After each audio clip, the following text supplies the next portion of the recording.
There have been certain speakers who, through their speeches, have literally helped shape history. And if these speeches are so great, what can we take away from them and apply in our communications toolkit in the modern world? So for this video, we're going to check out some of history's greatest speeches and specifically their opening lines. What words did these people use to hook their audience from the get-go, and how that hook eventually helped to shape history? Let's get into it. The very first speech that we want to cover is the Gettysburg Address by Abraham Lincoln. And the opening line of that speech was, 77 years ago, our fathers brought forth on this continent a new nation, conceived in liberty and dedicated to the proposition that all men are created equal.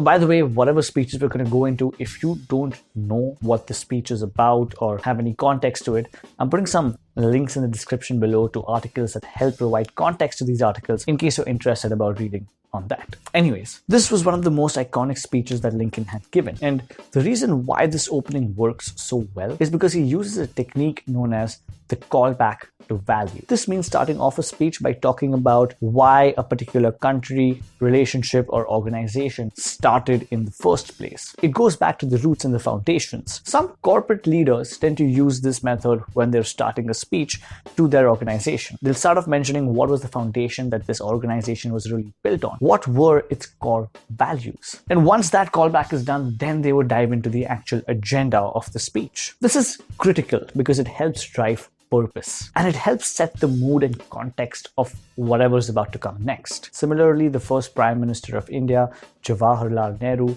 used the callback in a slightly different way when he announced India's independence. Here's the opening line that he used. Long years ago, we made a tryst with destiny, and now the time comes when we shall redeem our pledge, not wholly or in full measure, but very substantially. This calls back to a particular promise, again, a country, organization, or relationship had made, and it very beautifully sets the context of what's about to come next. This is especially applicable to leaders because, as I said before, when we start with a purpose that has been established already, it already starts formulating a case for whatever is it that we are trying to persuade or inspire the audience into doing. The next famous speech opening line is by John F. Kennedy in his inaugural address. We observe today not a victory of party, but a celebration of freedom, symbolizing an end as well as a beginning, signifying renewal as well as change. Oof, I love this opening. And the reason why it works is because he used a rhetorical device known as antithesis. Antithesis simply means drawing some sort of contrast. In JFK's speech, specifically these lines: we observe today not a victory of party, but a celebration of freedom. That line has a contrast, not a victory of party, but a celebration of freedom. And we can only see the impact of this rhetorical device when we remove it. So if we remove the antithesis, the line would read, we observe today a celebration of freedom.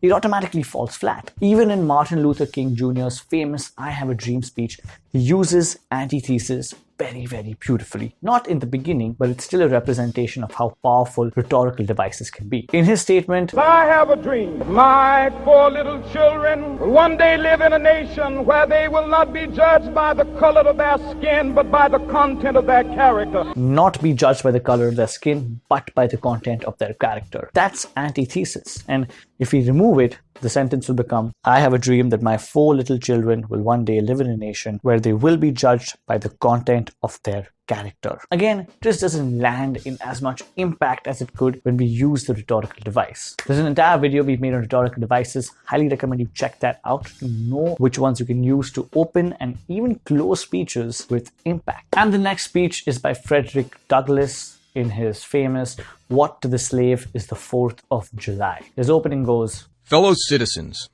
pardon me and allow me to ask, why am I called to speak here today?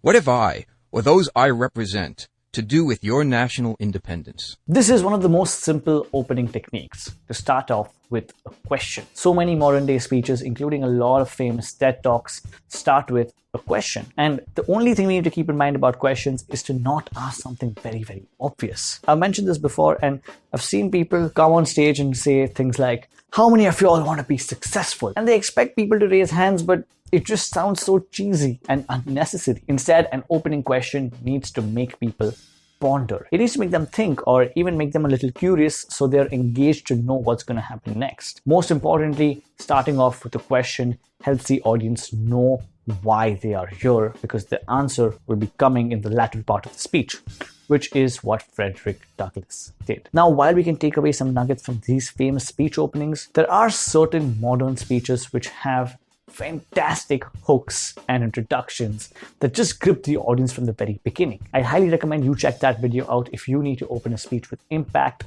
and you can do that right here.